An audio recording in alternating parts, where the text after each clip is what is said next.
Oxana Shevel. She's a professor of political science at Tufts University, focusing on Eastern Europe. Thanks for your time, Oxana. Now, Putin was never really going to be happy seeing Zelenskyy side by side with Biden and in Washington receiving such a roaring reception from Congress. Did you think it was a predictable response from the Kremlin? Yes, I think the response from the Kremlin, as your correspondent just summarized, I think is very predictable. And I would say that Putin is essentially trying to gaslight the world with this argument that Russia is going to achieve its goals. And basically, the sooner Ukraine collapses, the better it is. I think that's exactly the message Putin wants to convey.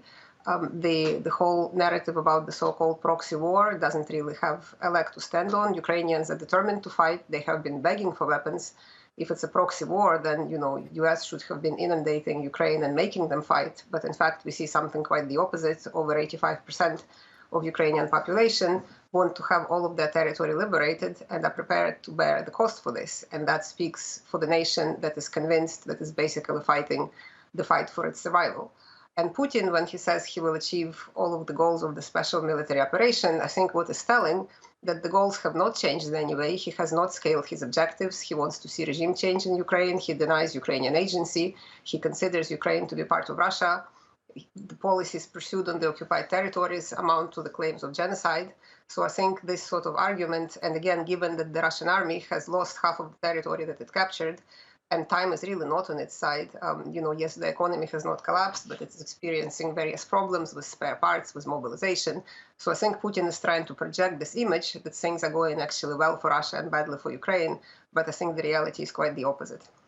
Now, Zelenskyy definitely hailed it as a success. It looked good for him. It looked good in Ukraine and in the US. What did you make of the visit overall? Yes, I think the visit was successful, and I think Zelenskyy was quite smart by emphasizing in his speech to Congress yesterday that it is not just charity for Ukraine that US is supporting, basically paying for, because there are some parts of the American political establishment, especially in the pro-Trump Republican Party, that will now, the party will be taking majority in the House of Representatives. But his message was that it's not charity, it's an investment in the global freedom and democracy. And I think that's the message that resonates with many American voters.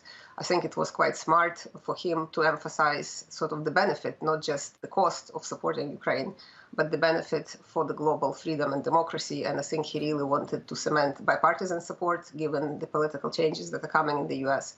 So overall, I think he had done quite well on that front. Okay, thank you so much for your analysis. That's Oxana Shevel. She's a professor of political science at Tufts University. Thanks for your time.